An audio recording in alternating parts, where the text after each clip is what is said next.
Hi అండి. పుదీనా పచ్చడి ఒకసారి చూసుకున్నారండి. పుదీనాకి ఇలాగా తీసుకున్నానండి. కప్పు పుదీనాకు, కప్పు కొత్తిమీర, పచ్చిమిర్చి ఇవిగోండి, తెల్ల పచ్చిమిర్చి ఇలా ఒక కప్పు పెట్టుకున్నానండి. టమాటా కట్ చేసుకొని పైన ఆములకు తీసేసి మనం రుబ్బిన మిక్సీలో అది నలగదు కాబట్టి తీసేసుకున్నానండి. ఆయిల్ ఇంత తీసుకున్నానండి క్వాలిటీలో. చిన్నులపాయ, జీలకర్ర, చింతపండు, కొంచెం కొత్తిమీర, ఇది కరివేపాకు తయారు చేసుకున్నాం రండి. ఇంకా తయారు చేసుకుంటున్నాం చూడండి. ఆయిల్ పోసేసుకున్నాను. ఆయిల్ వేటెక్కిపోయింది.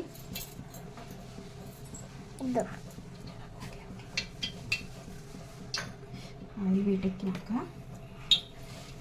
ఇదండి పుదీనా వేసేసుకుంటున్నాను.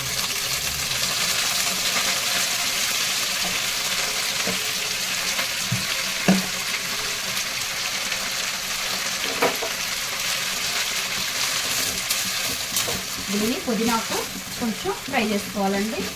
చక్కగా మొత్తం వేగిపోయేలాగా తిప్పుకోవాలి.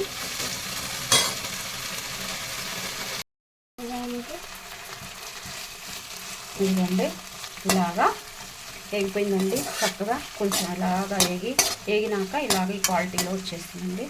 చూడండి ఒకసారి ఇట్లాగా నేను తీసేసుకుంటున్నాను. అది తీసేసుకున్నానండి. ఇప్పుడు పచ్చిమిర్చి,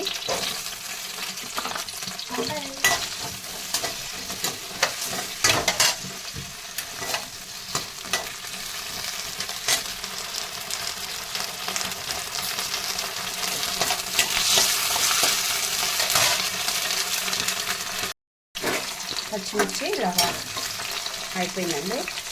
పచ్చిమిర్చి ఇలా అయిపోయినాక మనం కట్ చేసి పెట్టుకున్నామండి టమాటా, ఇవ్వండి అవి వేసేస్తున్నాము.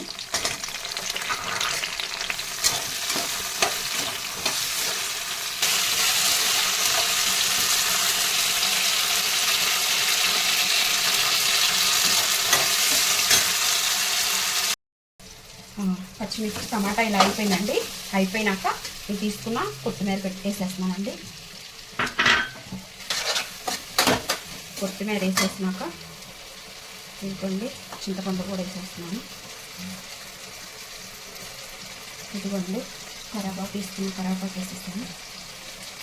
ఇంకా చిన్నులపాయ రెక్కలు కూడా వేసేస్తాను. వేసుకుని ఒకసారి వేస్తాను.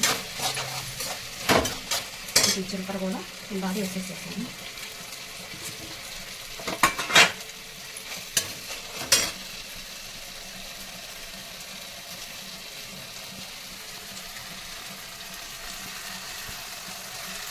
జీలకర్ర, టమాటా, కొత్తిమీర, చింతపండు మొత్తం వేసేసుకొని ఇలాగా 1 నిమిషం మగ్గిలాగా ఇలా ఉంచుకున్నామండి.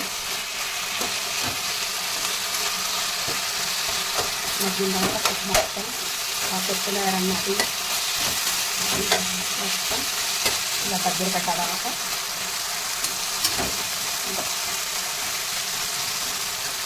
తీసుకున్నామండి. దగ్గర పడిపోయిందండి. చూడండి ఆల్మోస్ట్ అంతా అయిపోయిందండి. పుదీనా తీసి పెట్టుకున్నాకండి. ఫస్ట్ వచ్చేసి ఇదిగో ఆ పుదీనాకుని ఇలా కట్ చేసుకుంటున్నానండి.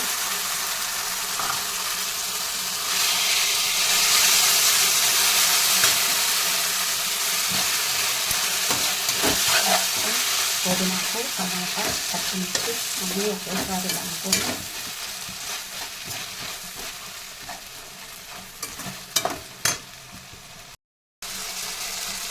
ఇలా వచ్చిందంటే అంతా దగ్గర పడిపోయింది. దగ్గర పట్టాక మనం సరిపడా ఉప్పు వేసుకుంటున్నానండి. చూడండి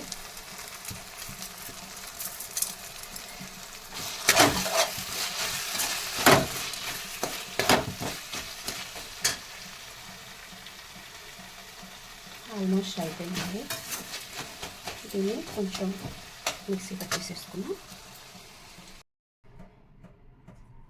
ఇదిగోండి అంతా అయిపోయినాక దగ్గర పడ్డాక ఇలా వచ్చిందండి. ఇలా వచ్చింది. దీన్ని మిక్సీ జార్లో పెట్టుకుంటున్నానండి. మిక్సీ వేసినాక చట్నీ ఇలా వచ్చిందండి.